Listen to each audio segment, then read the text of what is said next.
नैतिकता का तकाजा कहता है असदुद्दीन ओवैसी जी कि सवाल वो पूछे जो खुद उसको मानता हो। जब आप अपनी आस्था को सरेराह इस तरह से प्रशस्त तरीके से रख सकते हैं, कह सकते हैं कि मैं अपनी आने वाली पीढ़ियों को कहूंगा कि वहां पर बाबरी मस्जिद ही थी, है और रहेगी, तो फिर ऐसे में आप नैतिकता के उस तकाजे पर कहां खड़े दिखाई देते हैं जब आप दूसरों से सवाल पूछते हैं कि ये तो मंदिर मंदिर करते रहते हैं। सवाल ये है। नहीं, आपका सवाल, मैं दोबारा आपने मुझसे सवाल किया, मैं फिर से और क्लैरिफाई करता हूं आपको।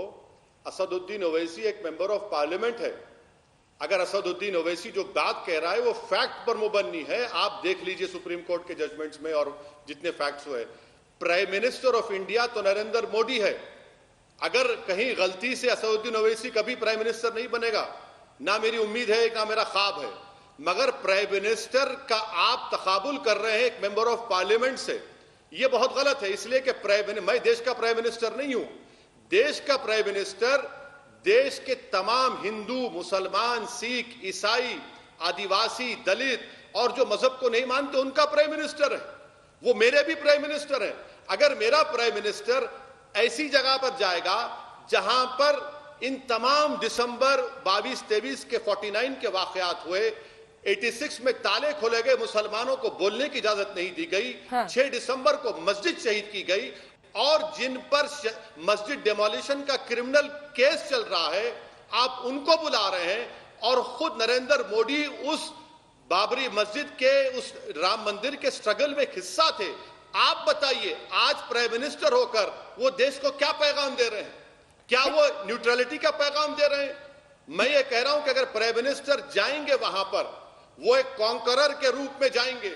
मैं आज भी प्राइम मिनिस्टर से अपील कर रहा हूं अंजना ओम कश्यप के प्रोग्राम के जरिए से। नहीं मालूम प्राइम मिनिस्टर आपका प्रोग्राम देखते नहीं देखते, मगर मैं आज भी कह रहा हूं कि आप बहुत बड़ी गलती कर रहे हैं। ये सेकुलरिज्म के मफाद में नहीं है, ये सेकुलरिज्म हमारे कॉन्स्टिट्यूशन का बेसिक स्ट्रक्चर का हिस्सा है। असदुद्दीन ओवैसी जिस दिन अगर कोई मिनिस्टर भी खुदा ना खास्ता मैं बन जाऊंगा, जो कभी नहीं बनूंगा, आप सवाल कर लीजिए। मैं आज भी कह रहा हूं कि देश की किसी सरकार को किसी मजहब के रिलीजियस रिचुअल्स में एक पैसा भी खर्चना नहीं चाहिए। हमारा कोई हिस्सा उससे नहीं होना चाहिए। हमारा कॉन्स्टिट्यूशन ये कहता है कि सरकार होगी वो रिलीजन से ऊपर होगी। रिलीजन सेलिब्रेट करिए, रिलीजन को मानिए, जो नहीं मानता उसको मानिए, मगर प्रधानमंत्री वहां पर जाकर जख्मों पर मरहम नहीं बल्कि और जख्मों में इजाफा कर रहे हैं। वो देश को जोड़ नहीं रहे बल्कि और वहां पर देश में और डिविजन्स पैदा कर रहे हैं। नहीं, जख्मों को तो आप कुरेद रहे हैं। जिस मामले पर देश में एक राय बन गई, एक राय बन गई, क्या नए सिरे से उसे कुरेद नहीं रहे हैं? जब आप बाबरी मस्जिद का बार बार जिक्र करते हैं, जब आप सांप्रदायिकता, माफ कीजिएगा, आप धर्मनिरपेक्षता को खतरा बताते हैं, क्योंकि बीजेपी कह रही है कि आप सांप्रदायिकता फैला रहे हैं इस तरह की बातें करके। पीएम तो हर जगह जाते रहे, वो काशी भी जाते रहे, वो केदारनाथ भी जाते रहे, हर जगह की तस्वीरें हम दिखा रहे हैं। इससे तो देश की धर्मनिरपेक्षता को कोई खतरा नहीं हुआ। ना आपके मस्जिद जाने से, वहां की तस्वीरें दिखाने से खतरा होता है।